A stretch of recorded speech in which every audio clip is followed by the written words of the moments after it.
सभी कंपनियां अपनी वेबसाइट पर बेसिक सेफ्टी रूल बनाती हैं ताकि वहां काम करने वालों को सेफ्टी रूल के बारे में पता चल सके और वो उसे फॉलो कर सकें, ताकि वहां काम करने के दौरान वर्कर इक्विपमेंट और एनवायरनमेंट को सेफ रखा जा सके।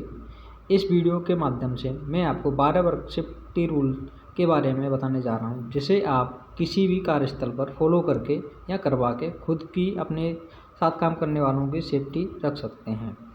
पहला सेफ्टी रूल यह है कि आप अपनी सुरक्षा के लिए खुद जिम्मेदार हैं और साथ साथ आपको अपने सहकर्मचारी की भी सेफ्टी का ध्यान देना है।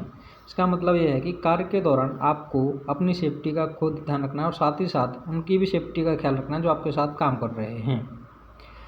दूसरा सेफ्टी रूल यह है कि आपको किसी भी कार्य के दौरान किसी भी तरह का शॉर्टकट नहीं लेना है और जो कार्य का मेथड और प्रोसीजर बनाया गया है उसको फॉलो करना है। कहने का मतलब यह है कि बहुत सारे लोग काम को जल्दी करने के लिए शॉर्टकट लेते हैं, जिस वजह से किसी बड़े एक्सीडेंट का शिकार हो सकते हैं।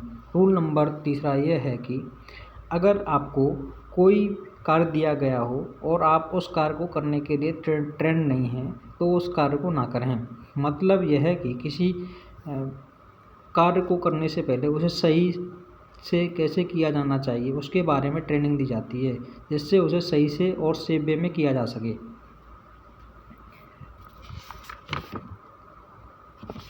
चौथा सेफ्टी रूल यह है कि अपने कार्य को करने के लिए सही टूल्स का सही तरीके से इस्तेमाल करें। इसका मतलब यह है कि जिस कार्य को करने के लिए जो टूल्स लगते हैं उन्हीं का प्रयोग करें। कई बार ऐसा होता है कि कई लोग रिंच को हैमर की जगह यूज करते हैं, जो कि पूरा गलत है। पांचवा सेफ्टी रूल यह है कि किसी भी कार्य को करने से पहले उसकी रिस्क को असेस ज़रूर करें।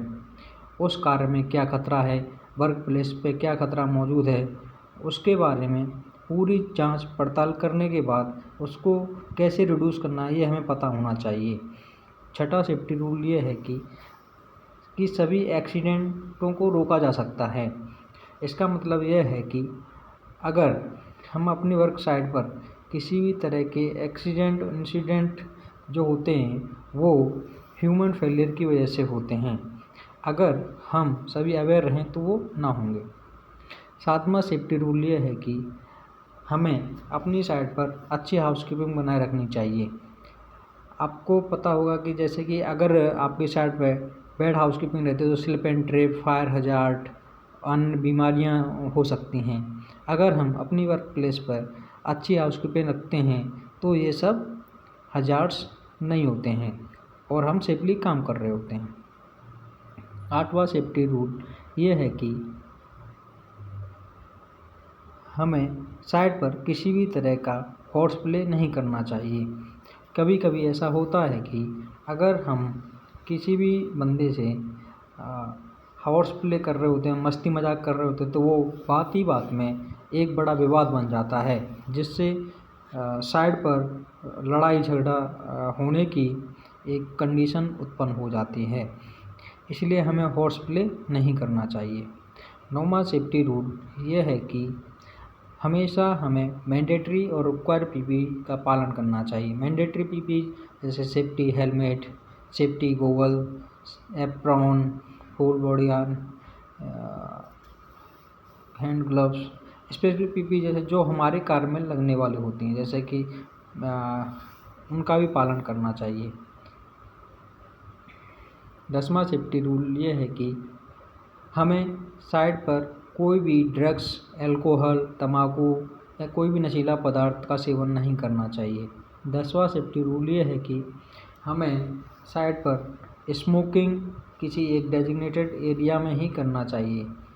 ऐसा नहीं कि हमें स्मोकिंग हर कहीं किसी भी जगह करने लग जाएं।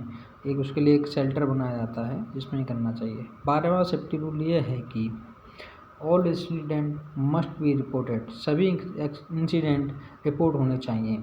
अगर ऐसा नहीं कि आपसे कुछ गलती हुई आप उसे छुपा लें, आपको जो भी अनसेफ दिख रहा है उसकी रिपोर्ट अपने सुपरवाइज़र, मैनेजर, सेफ्टी ऑफिसर से ज़रूर करें।